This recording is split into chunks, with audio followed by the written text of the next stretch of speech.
All right, hey, welcome back to episode 4 on the Cascade Rifle YouTube channel. Again, I'm joined with the mighty Major John Howell, again helping me out with technology and just having someone else good to talk about this stuff. That's right. So this one's really fascinating to me because again, we're going to tackle the moral sphere of war in this one. Again, if you haven't missed the other video, if you haven't seen the other videos, we've kind of been laying a foundation, so I encourage you to go back and watch those. But if you just like to jump in and see where we're at, then let's push forward. So the moral sphere of war, as we talked before, is 1/3 of where warfare occurs, the realm of human instinct. So again, to reiterate, we talked about the difference between training and war is in training, typically they have the mental sphere, and it goes right to the physical sphere, but the moral sphere does not emerge until you get into warfare. And so it's surprising to people. One of the things that I call it, am I really doing this factor? So I'll give you a quick example. One of the things I worry about as brigade commander and, as in situations around the globe is what I call, are we really doing this factor? And what I mean that is there's a moment in time when, for example, I was doing law enforcement work, there was a moment in time I was arresting this person and they turned, he punched me right in the jaw and I was dazed and it took me for a moment to realize, am I doing this? I guess I'm in a fist fight. And I was grateful that he didn't continue the fight for a minute because he had me on my heels because I was surprised. I wasn't ready. And it took me a few seconds to go to are we really doing this? And when you think about warfare, what's happened, there's be a moment of time when the attacker, the soldiers who are attacking, they've already gone through that. They've already come to grips that they're going to commit violence. They've already come to grips that, hey, this is going to be bloody, their life's in danger, and they're okay with it. As if they achieve surprise, the other side, though, hasn't. They're still trying to come to grips, like, are we really doing this? Going back to my airborne example, first time you jump out of the plane, I remember having that feeling, am I really doing this? They open the door, I'm like, am I doing this? Am I doing this? And I had to suppress my self-preservation. I'm like, okay, I was prepared, and then, then I got close, I guess I'm doing this. I stepped out. So this, am I really doing this, is something that I think about a lot, is how do you prep your force to close that? Okay, but with that, before I continue, again, I make my disclaimer that all my assertions here are my own. They do not reflect the Washington Army National Guard, the U.S. Army, the Department of Defense. So this is me.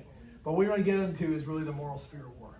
Okay, so as we talked last time, in the mental sphere, we have hopelessness, we have imagined humiliation and indecision. This is how you attack the mental sphere of war. But what we're trying to get after is when action occurs and it goes into the moral sphere. Remember, there's these magnets that are pulling.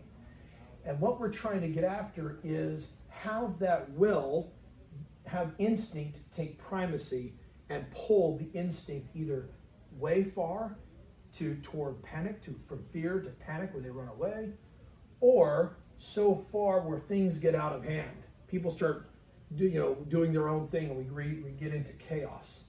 So the word we're going to call this is demoralize. Now, John, there's a thing that we hear morale. Like we have morale surveys. How's the morale? My battalion XO used to always come and ask. He was a good one, right? Yeah. How's your morale? How's your morale? Yeah. All the time. So, for a meeting. What do you understand morale to be? What do I understand it to be? Confidence. Right. The best way to explain morale is confidence, period. So if you're watching, and next time you hear is like, hey, the soldiers' morale, whatever, it's confidence. That's what it is. Trust, but I think it is confidence. And it's not just confidence. The soldiers have high morale to believe in themselves, right? To push past this, they have to have confidence in themselves, their training, their capability. They have to have confidence in their equipment.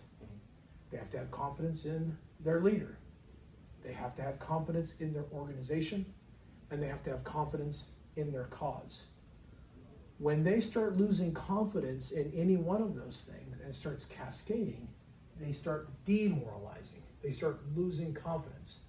For example, when you think of a battle, an example where the soldiers go into the fight and they realize that they're outgunned, that their tanks are just getting wiped out from distances, well, they start losing confidence in their equipment. And fear starts taking over. Or perhaps they're in a position they realize that their cause isn't worth fighting for. Then things get out of hand. They start asserting themselves in other ways. You know, one of the things that I know we talk about a lot is soldiers' pay and bonuses and things of those issues, right? Why that's important is because when they're not being paid on time, when they're not getting their bonuses, or when they're not getting what's agreed to, they lose confidence in the organization. And when they lose confidence in the organization, again, things will get out of hand, or they'll start having doubt in their leaders, on and on and on. This is where more demoralization is. Demoralization means, or to demoralize somebody, is to sap or to attack their confidence. And when people without confidence, when they're demoralized, they just quit. Okay, so my point of it is so when you're attacking the moral sphere of war, if you're trying to fight outnumbered and win, trying to attack the other side's morale, i.e. their confidence.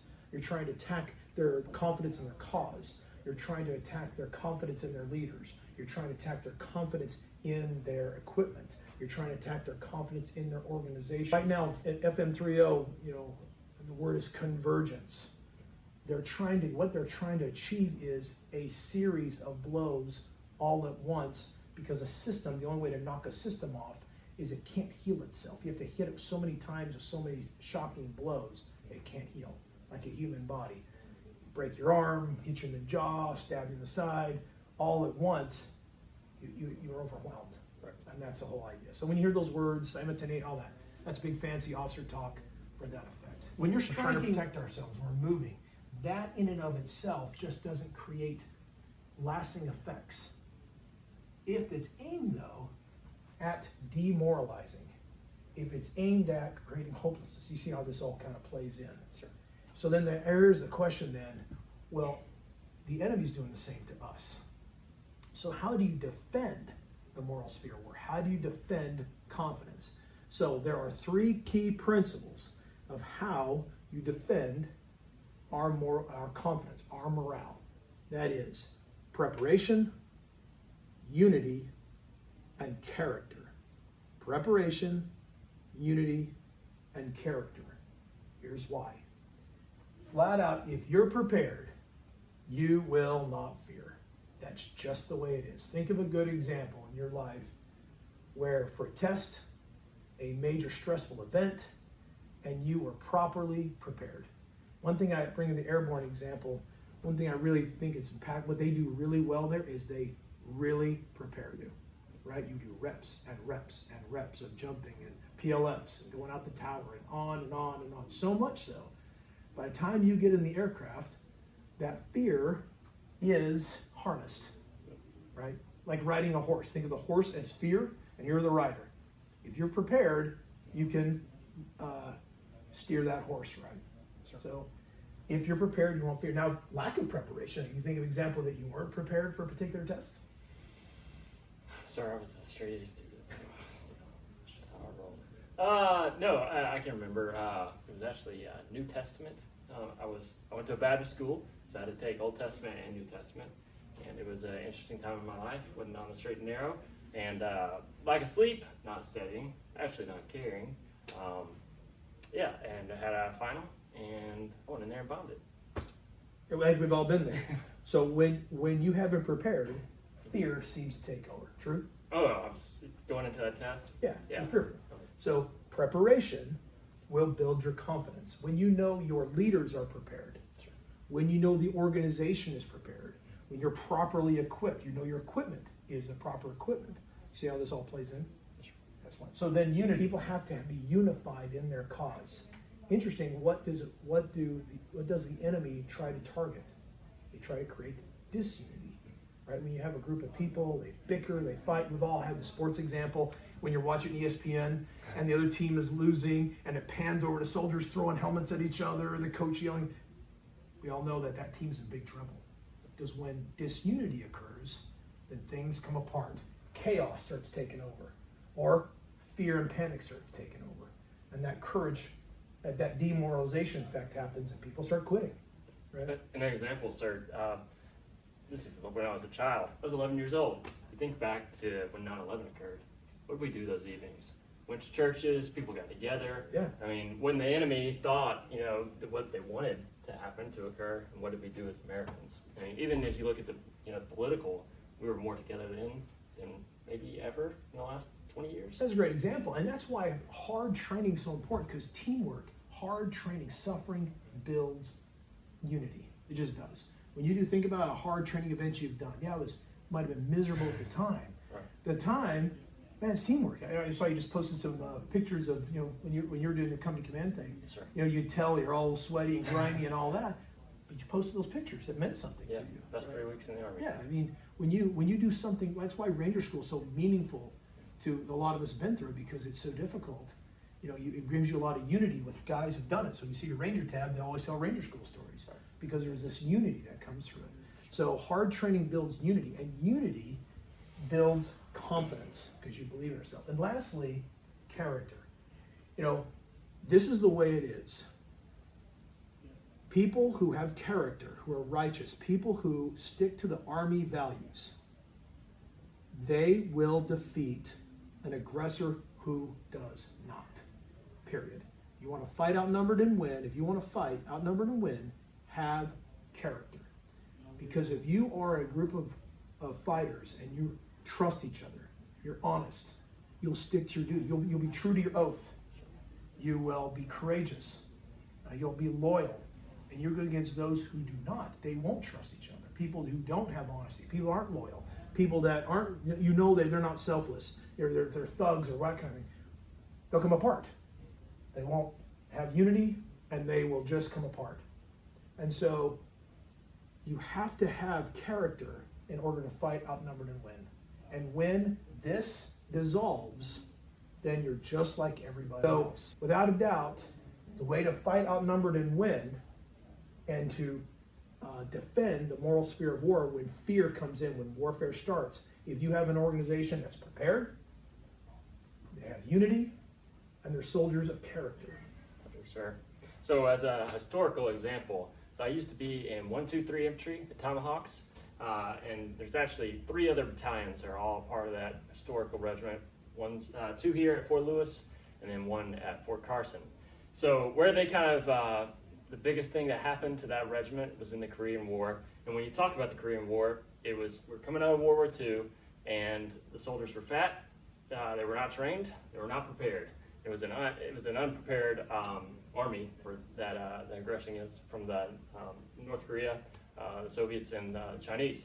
So General Matthew Ridgway took over later in the war from General MacArthur, and his thing was, we're going to make a stand. The Chinese kept pushing them south. We're going to make a stand. And Chip Young-yi was where he said, we're going to put the Tomahawks here. Not only was the Tomahawks, we had French allies, as well as ROC or South Korean soldiers there fighting as well. They basically got in a circle, and the Chinese sent multiple divisions against them.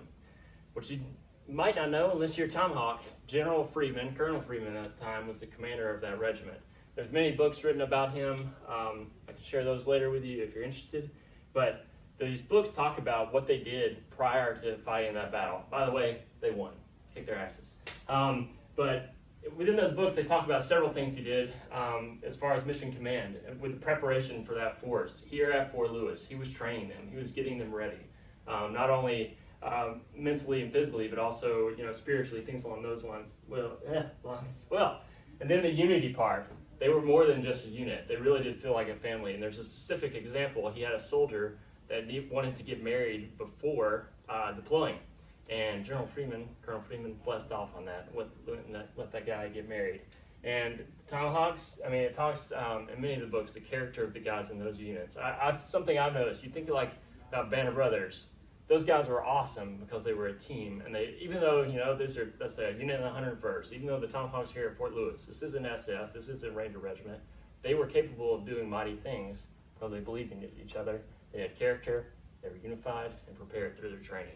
So I think that's something very important, whether you're an M-Day commander in the National Guard, you're on active duty in command, something along those lines, this should be your focus. It should be. And that's why we're doing these videos, is because you'll hear leaders talk about character. You hear leaders like, hey, you got to prepare. But you don't understand the why behind it. And that's what we're trying to show you here, is the why. So it doesn't just become just words, you know, like I don't know if it dates me, but Peanuts, the teacher, I don't know, you that young, old enough, okay, the teacher does, yeah. Sometimes it gets that way because you hear it so much.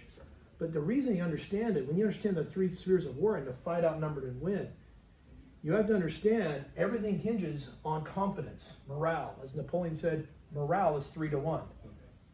You know, it accounts for, you can be outnumbered significantly if your morale is higher. What does he mean by morale? Talking about confidence. Sure. And how do you have confidence? Well, you have it through preparation, unity, and character. Now, how do you attack confidence? Do the opposite. Right? Surprise, hit them before they're ready. Make sure they're not prepared. Disunify them. Take them apart. Right? Make sure you know, their character. You go after that they're people without character. Right? You're trying to get after, pull these instincts over. And if they don't have preparation, unity, and character, then the moral sphere, these instincts will take over. They'll panic, or things will get out of hand and it'll turn into chaos. And that's how it's done. And so when you hear words as we get into like the principles of war, mass, maneuver, surprise, economy, simplicity. You see how this is all playing in? Sure. All these principles exist because of the human instinct and the human mind. Very little that has to do with the physical sphere of war.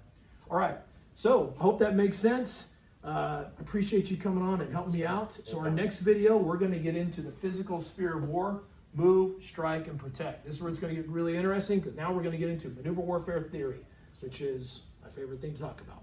All right, thanks for watching. Fight, outnumbered, and win.